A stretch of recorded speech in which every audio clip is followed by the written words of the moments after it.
choose something called a job? I like to call it a jobby job. A jobby job is what we spend our time doing, like building things or helping people. The cool thing is this. Right now, friends, you can do anything you want for your jobby job. There is nothing in your way. God made it that way. God gave us the imagination to wonder about what we will be, like a firefighter, or a teacher, or an astronaut. I wonder, friends, what do you want to try for a jobby job someday? We could be dancers! Oh, wait, I meant you could be a dancer. I don't think I could. You might be wondering what's wrong.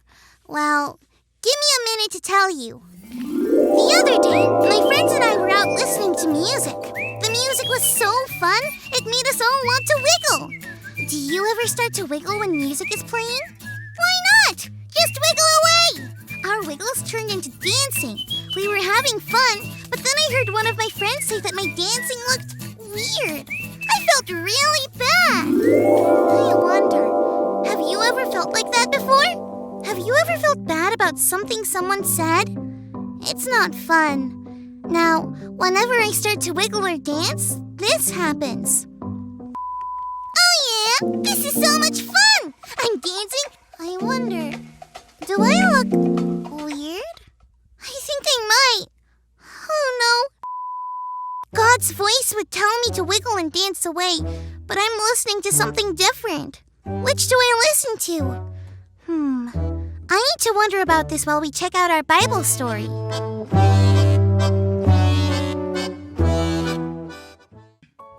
It's time for today's Bible story, and it comes from the book of Mark, chapter 1. Many, many, many years before John the Baptist was born, a prophet named Isaiah actually talked about him. A prophet is someone who hears a word from God, then says those words to the people. Many times, a prophet would say something that wouldn't happen until much later. God told Isaiah that God would send someone to go in front of and would make a path for Jesus. Then, a lot of years later, that person was John the Baptist. John came and began telling people about Jesus, just as God said it would happen. John was kind of weird. He wore clothes made out of camel's hair, ate honey and locusts, which is a type of grasshopper. Yuck! But John listened to God and told others to do so also. One day, he did that by baptizing people. He would put them back underwater and then pick them back up. People got baptized because they wanted to wash away their old life and begin a new life following God. John had a special mission from God, but John told people that someone even more important and powerful was coming. That person would do more than baptize people with water. That person actually had the power to take away the sins of the world. Can you guess who that person was? It was Jesus. One day, Jesus came to where John was baptizing people, and John baptized Jesus in the Jordan River. As Jesus came up from the water, they heard God's voice say, "You are my son, and I love you, and I'm very pleased with you." Isaiah the prophet, John the Baptist, and Jesus all listened to God's voice. They listened to God's voice so that they would know what to do. They also listened to God's voice so that they knew how much God loved them. We can and should listen to God just like them. I can listen to God's voice.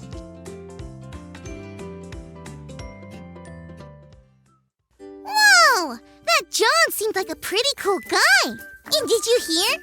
He was even kinda weird. And being kinda weird didn't stop John from being who God wanted him to be. In fact, it kinda made him who God wanted him to be.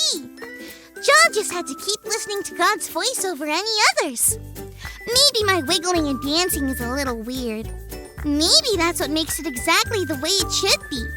And if I do get to dance someday, it will be because of my weird wiggles and because I listened to God and no one else. Quick, hit the music. Get up on your feet. Let's weird wiggle together.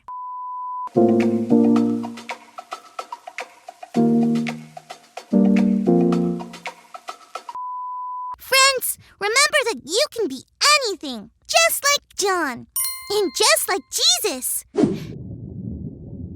I can listen to God's voice. Thanks for learning, growing, and wiggling with me, friends. See you next time.